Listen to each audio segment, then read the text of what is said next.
Selama 5 jam, Haris memimpin tim penyelam untuk mencari tubuh Wisnu, tapi tidak berhasil menemukannya.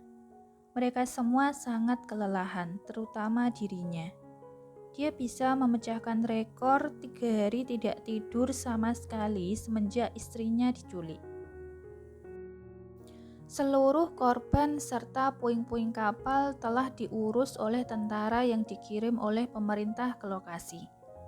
Semua berita tentang kejadian ini harus ditutup rapat-rapat dari dunia luar. Sementara untuk pasukan yang terluka, mereka dikirim ke base masing-masing untuk mendapatkan perawatan. Pun dengan mereka telah diamankan. Misi untuk menghancurkan kerajaan bisnis underworld 3 bos besar sukses.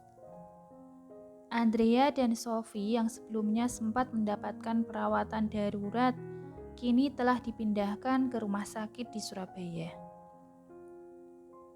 Haris memasuki sebuah kamar perawatan VIP di rumah sakit. Dia memandang Andrea dengan tatapan penuh cinta. Istrinya itu masih berbaring di tempat tidur.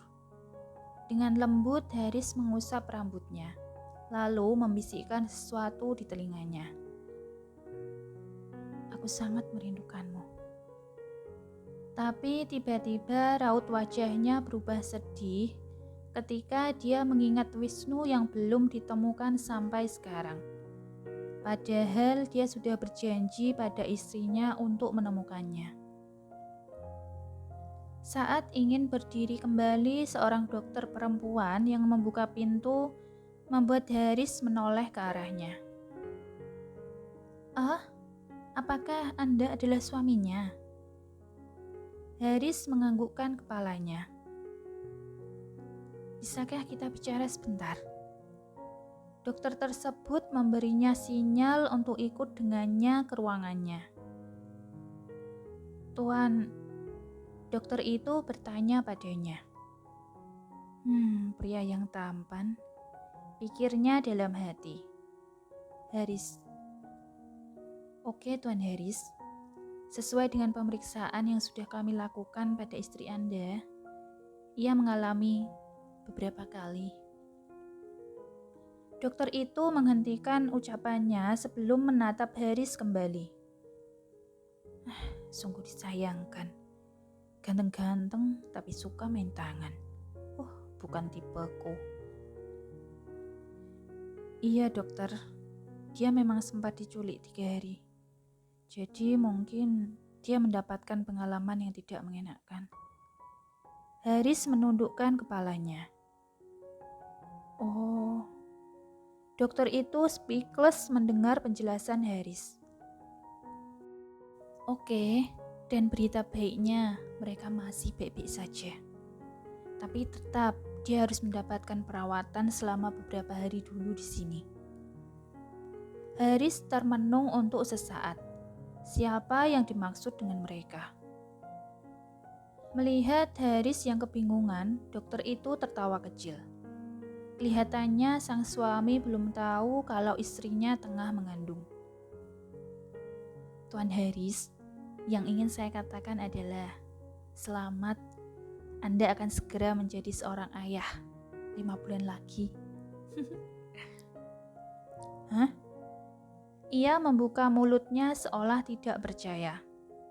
Dokter tersebut lantas memberikan sebuah file serta gambar 3D scan pada Haris. Mengapa di sini ada 3 gambar dengan bentuk yang sama?" "Iya, karena mereka adalah tripled, Tuan." "Maksud Anda, ini adalah janin yang ada di kandungan istri saya, dan mereka adalah tripled." Dokter itu menganggukkan kepalanya. Meninggalkan ruangan dokter, Haris berlari kembali menuju ke kamar istrinya dengan wajah yang bahagia. Duduk di kursi di samping tempat tidurnya, ia menggenggam tangan Andrea lalu menciumnya. "Terima kasih, sayang." Mendekatkan tubuhnya dan mengelus perut istrinya, ia berkata lirih. "Hai anak-anak, Ini adalah Papa. Kita akan bertemu 5 bulan lagi. Papa tidak sabar ingin bertemu dengan kalian. Biarkan Mama istirahat dulu ya. Dan ingat, tidak boleh nakal. Oke? Ucapannya barusan membuat Andrea membuka matanya perlahan. Hei, dia tersenyum pada Haris. Haris membalas senyuman istrinya itu lalu mencium keningnya. Apa kamu sudah menemukannya? Menunduk, Haris menggeleng-gelengkan kepalanya pelan. Andrea mulai menangis lagi. Ini salahku. Hei, ini bukan salahmu. Tolong jangan menangis ya. Ini akan membuat mereka sedih juga loh. Haris mencoba menenangkannya. Jadi kamu sudah tahu? Tanya Andrea setelah mendengarkan ucapan suaminya. Iya, tadi dokter yang memberitahuku. Terima kasih Andrea, kamu sudah menjadi istriku, kekuatanku, segalanya, dan menjadi ibu dari anak-anakku. Sama-sama. Dia tertawa kecil lalu mengusap air matanya. 28 jam sebelumnya. Nona Rosa, apa yang kita lakukan di sini? Pak Edi menolehkan kepalanya pada gadis yang duduk di sebelahnya. Menghela nafas, Rosa berkata dengan suara yang dingin. Pak Edi, katakan padaku, apa yang sedang kamu pegang sekarang? Alat pancing. Pria setengah baya tersebut menjawab cepat. Dan bisakah kamu mengatakan padaku, di mana kita sekarang? Rosa bertanya kembali. Di kapal. Bisakah kamu menebak apa yang sedang kita lakukan saat ini? Memancing. Benar. Sekarang diamlah. Atau ikan-ikan itu akan lari semua nanti. Rosa fokus pada alat pancingnya. Sudah beberapa jam berlalu sejak mereka duduk di sana, di sebuah kapal kecil untuk memancing. Tapi Nona, mengapa kita harus gelap-gelapan seperti ini? Maksudku, mengapa kita tidak menghidupkan lampu atau senter? Di sini sangat dingin dan gelap lagi. Pak Edi, kalau kita menghidupkan senter atau lampu, semua ikan-ikannya akan berenang menjauh. Mereka tidak akan datang mendekat pada kita. Nona, dari mana Anda mendapatkan teori ini? Ia ingin tertawa, tapi kemudian menutup mulutnya. Aku sendiri yang membuat teori ini. Sekarang jangan berkata lagi. Oke? Shh. Angin malam yang berembus kencang menyentuh paras ayunya, membuat Rosa tiba-tiba melihat ke depan. Wow, Nona, di sana ada ledakan loh. Aku penasaran, ada apa ya? Ucap Pak Edi. Rosa hanya diam saja. Dia menundukkan matanya kembali. Pasti ada banyak korban di sana. Pak Edi berkata kembali. Bagus kalau begitu. Nanti semua ikan-ikannya akan berenang kemari. Kita akan dapat banyak ikan malam ini. 1 jam berlalu, Pak Edi berkata lagi. Nona Rosa, lihat. Ada satu tubuh yang mengapung di sana.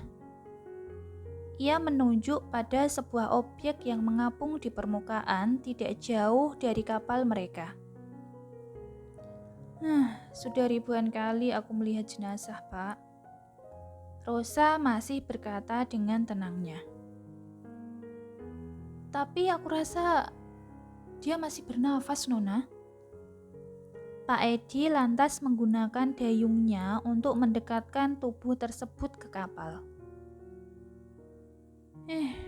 dia juga akan meninggal cepat atau lambat. Biarkan saja, jangan mengganggu dia. Biarkan dia menikmati perjalanannya. Rosa melambaikan tangannya pada asistennya tersebut.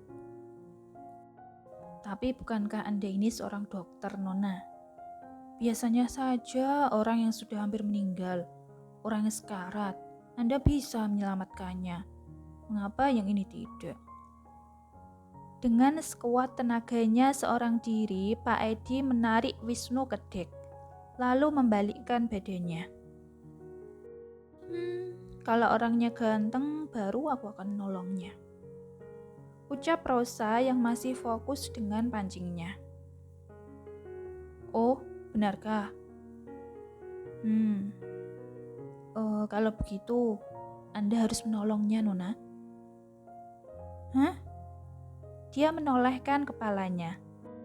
Menggerakkan bola matanya ke bawah, Pak Edi memberi isyarat pada Rosa untuk melihat wajah Wisnu yang kini sudah tergolek di dek. Nona, bukankah dia cukup ganteng untuk menarik perhatian Anda? Hah? Pak Edi tersenyum lebar pada Rosa. Mengerutkan alisnya, gadis itu kaget setelah ia melihat paras Wisnu yang rupawan. Kelihatannya aku pernah bertemu dengan dia. Tapi di mana ya? Mungkin hanya perasaanku saja. Rosa mengamati wajah Wisnu untuk beberapa saat. Oke, hubungi timku sekarang. Perintah Rosa pada asistennya. Tanpa disadari, ini adalah pertemuan mereka yang ketiga. Dan ini adalah awal mula perjalanan cinta keduanya. Kisah cinta antara seorang dokter cantik dan tentara yang tampan. Yang bisa dibaca di novel dengan judul yang berbeda dengan novel ini. KKKK.